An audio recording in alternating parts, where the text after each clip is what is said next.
teman-teman, kita kembali kepada hukum Kirchhoff. Hukum Kirchhoff kedua yaitu total tegangan di suatu rangkaian tertutup itu sama dengan total arus dikalikan hambatan di rangkaian tertutup tersebut. Nah, mari kita mengacu kepada soal yang kedua. Ini diberikan dua buah loop. Apa yang Bapak bilang dua buah loop? Rangkaian itu kita bagi dua. Ini loop yang pertama. Oke. Dan yang ini adalah loop yang kedua. Anak-anak sekalian, di sini ditanya arus listrik yang mengalir di tiap-tiap cabang I1, I2, I3. Ini I1 mengarah ke sini, I2 ke bawah, dan I3 yang ketemu titik A. Titik A ini merupakan titik percabangan. Nah, jangan lupa bahwa kita konsepnya bahwa I1 ditambah I3 itu sama dengan I2. Itu sudah konsep kemarin yang tadi tersebut dengan hukum Kirchhoff pertama. Terus. Jadi anak-anak sekalian, mari kita lanjutkan menyelesaikan soal dua loop tersebut. Anak-anak sekalian, di sini Bapak buatkan permisalan. Bapak misalkan yang arus I yang di pada loop 1 itu yang arah putaran kayak gini. Nah, ada putarannya seperti ini. Itu Bapak umpamakan dengan IA. Kemudian loop 2 arah putarannya, perhatikan anak Bapak. Putaran kedua arahnya seperti ini. Bapak misalkan dengan IB. Ingat ya, arus IA itu arus yang pada loop 1. Yang seolah-olah kita buat kayak gini. Nah, arus IB yang kita buat kayak gini. Nah, kunci tetap kita pakai persamaan jumlah tegangan itu sama dengan jumlah arus dikalikan dengan hambatan. Anak-anak sekalian, mari kita amati loop 1. Nah, dari loop 1 itu diperoleh bahwa jangan lupa arahnya arus bagaimana. Dari sini harus kita dapatkan bahwa dari persamaan yang sudah kita kerjakan bahwa I1 itu posisinya positif. Jadi samaannya kita buat begini. I1 sama dengan IA. Ingat ya, I yang ini kita umpamakan adalah IA. I yang pada huruf I1. Pak, kenapa tidak pakai rumus I1 yang ini? Tidak. Kita berbeda. Kita bedakan ya, Nak ya. Kita bedakan dulu. Kita pakai umpamakan dengan ini dulu. Ini kita simpan dulu, record dulu. Jadi IA kalikan R1 ditambah. Nah, perhatikan ini. IA plus IA plus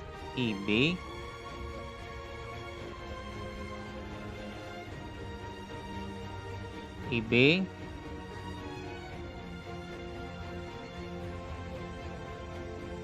dikalikan dengan R2.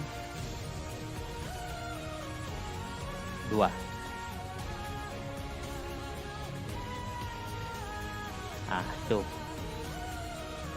Kalikan dengan R2. Coba perhatikan ya, Nak ya. IA merupakan arus umpamaan tadi yang kita buat di sini tadi. Nah, arus ini dianggap arus, Nak, yang putaran garis panah ini. Diasumsikan arus, dimisalkan arus. Nah, sekarang IA melewati ini. Pak, kenapa ini IA bertambah dengan IB? Ternyata di sini kalau pada saat di bayangannya kita perhatikan arus IA masuk dari titik ini, arus IB masuk dari ke titik ini, masuk lewat sama-sama lewat R2. Berarti kenapa di sini posisi titik ini R2 ini ada arusnya dikalikan antara IA dengan IB? Ini mengatakan bahwa pas waktu masuk di resistor 2 ini ada dua arus. Arus permisalan dari loop sebelah yang IB dengan permisalan yang dari IA. Nah, jadi kalau nilainya kita masukkan,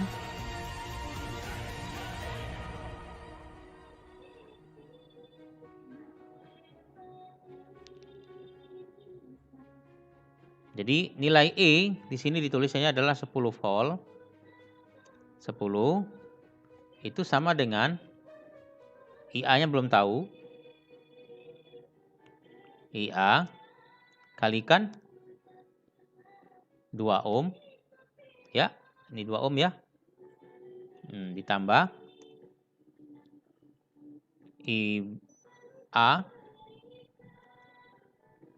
IA plus IB dikalikan dengan nilai R3. Nilai R2. 2 ohm juga. 2. Jadi persamaan itu bisa kita lanjutkan begini. 10 sama dengan 2 IA. Ini kan bisa kita nih, kalau angka kita taruh di depan. Kalau begini kan bisa nih, jadi IA dikali 2 itu sama dengan 2 IA. Tambah, ini dikeluarkan 2 kali IA. Jadi kita Bapak tulis langsung 2 IA ditambah 2 kali IB. 2 kali IB. Jadi hasilnya adalah 2 IB. Atau persamaan ini kita sederhanakan menjadi terakhir persamaan, jadi 4 IA tambah 2 IB. Oke, anak-anak Bapak sekalian, coba diperhatikan langkah-langkah semuanya ini tadi. Nah, nanti anak Bapak perhatikan, silakan nanti diulang lagi. Ini adalah persamaan pertama, nak. Ini adalah persamaan yang pertama yang perlu anak ingat. Nah, itu adalah persamaan yang pertama. Artinya persamaan di loop pertama. Bapak kasih tanda biru seperti ini. Didapat bahwa 10 sama dengan 4IA dikalikan ditambah dengan 2 IB. Nah, sekarang kita cek pada loop kedua. Loop 2.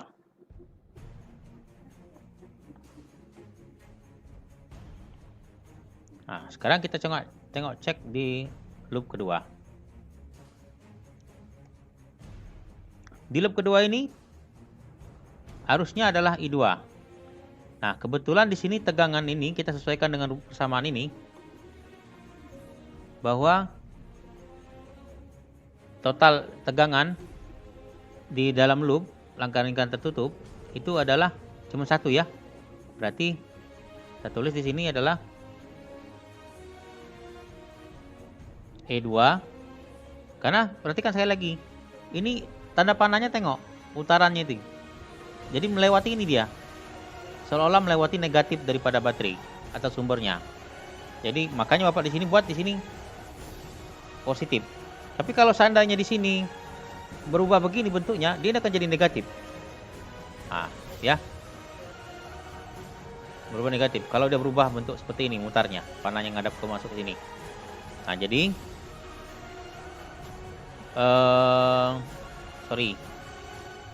IB kalikan R3 ditambah dengan, nah kembali lagi. Kalau kita mengamati dari sini, kita perhatikan di sini. Ini ada 2 arus. Bagi Bapak buat di sini.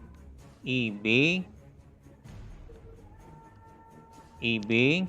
tambah IA kalikan R2. Ingat, Bapak, kenapa IB dulu Bapak tulis? Karena IB kita mengamati loop 2. Yang dominan yang kita perhatikan adalah I2, IB. Nah, karena kita di loop kedua. Jadi 10 sama dengan IB R3-nya adalah 2, berarti langsung Bapak buat begini, 2 IB ditambah dengan apa, ulang dari awal. Bagaimana munculnya IB menjadi 2 IB? Kita isi dulu kayak gini aja dulu. Kali dengan 2 ohm. Nah, kemudian IB tambah IA kalikan R2. Nah, jadi 10 sama dengan 2IB ditambah sama dengan tadi yang bagian atas tadi ya. Bapak langsung balikkan. Ini salah, ini 2. Oke. Jadi 2IB tambah dengan 2IA. Nah, persamaan ini bisa kita sederhanakan menjadi, karena kita mengingat ini ya. Nah, anak-anak sekalian, karena kita mengingat variabel IA di depan, maka Pak berubah begini. IA tambah 4IB. Nah, ini adalah persamaan yang kedua. Ini persamaan yang kedua. Nah, jadi apa yang dilanjutkan dengan dua persamaan ini? Kita kan harus taruh IA, IB-nya dulu. Dari dua persamaan ini, kalian ingat pelajaran matematika SMP, itu ada substitusi bilangan. Jadi Bapak buat dari persamaan ini. Bapak kopikan ini. Nah, kemudian Bapak kopikan yang ini.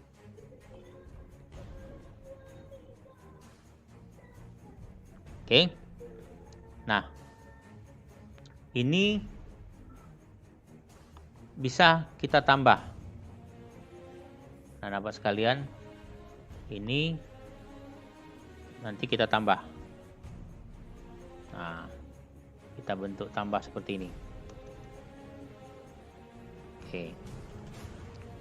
Nah, kalau menambahkan kayak gini, ini kan agak sedikit membingungkan. Kenapa Pak membingungkan? Maka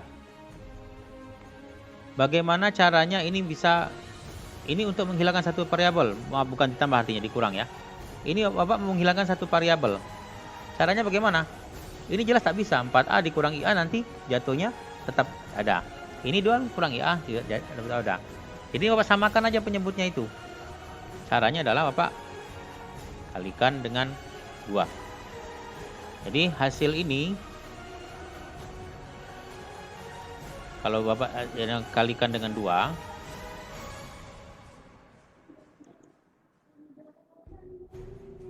jadi seperti ini dia.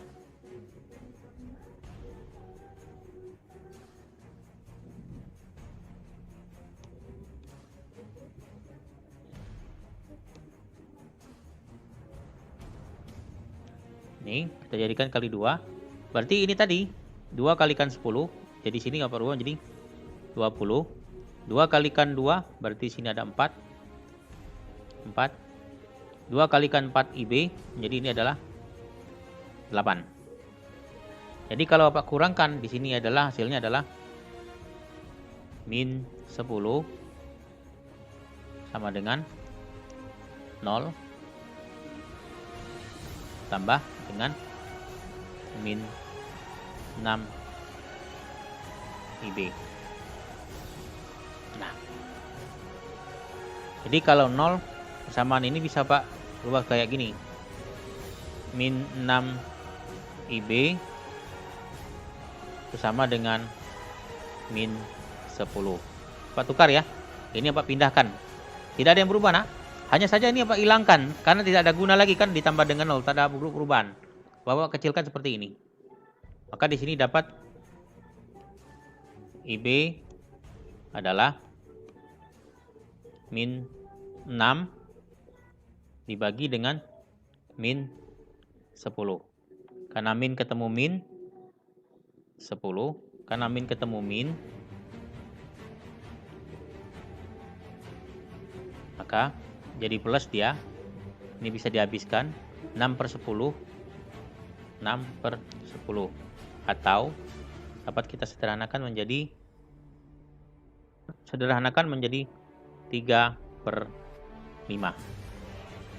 Itu baru dapat nilai IB-nya. Kemudian gimana caranya kita memasukkan IB ke salah satu persamaan ini aja. Nih, misalkan Bapak masukkan di persamaan ini.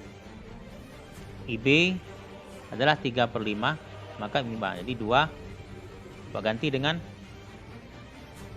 3/5.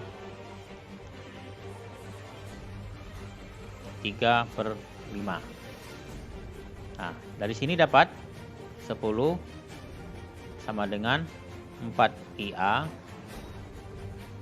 tambah dengan 6/5. 6/5 berarti persamaan ini Bapak tukar ya, Bapak putar saja biar lebih gampang kita. 4IA ditambah 6/5 sama dengan 10. Nah, Bapak tukar aja posisinya. Kemudian Bapak pindahkan yang konsonan yang angka. Jadi Bapak buat 4IA sama dengan 10. 6/5 ini kita pindahkan menjadi min 6/5. Karena di sini dia jadi dari plus, maka kita pindahkan jadi min. Di 4IA sama dengan ini Pak, sederhanakan menjadi 50/5 dikurang 6/5.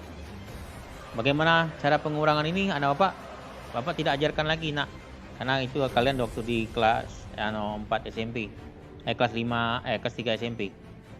Jadi 4IA sama dengan 50 dikurang 6 jadi 44/5. Nah, IA adalah 44/5 dibagi 4. Jadi dapatnya adalah, kalau pembagian seperti ini Bapak arahkan kepada kalian sendiri bagaimana Bapak bisa dapat ini. Ini adalah 44 dibagi ini per 5 diper lagi dengan 4 bisa dapat 11/5. Ini karena Bapak tidak Bapak bagikan ini aja. Ini bahasa kasarnya ya, bahasa ini aja. Ini berarti Bapak bagikan aja 44 dibagi 4 11/5. Nah, Bapak sekalian, kita sudah dapat dua nilai. IA-nya sudah segini, apa tulis IB-nya tadi adalah sama dengan 3/5. Di atas tadi sudah kita tengok tadi kan dapat 3/5. Nah, baru kita tanya kita lihat gambar tadi. Sekarang berapa I1? Pertanyaannya. I1 adalah dia sama, arahnya sama dengan I umpamaan IA. Berarti I1 sama dengan IA.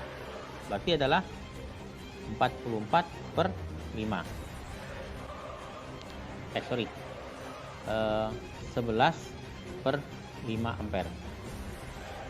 Nah, kemudian pertanyaannya, berapa I3? I3 adalah, tengok, sama dengan arahnya I2, I3 sama dengan arahnya IB, berarti sama dengan IB, sama dengan 3/5 ampere. Nah, berapa I2-nya? I2 itu adalah arahnya begini, sama dengan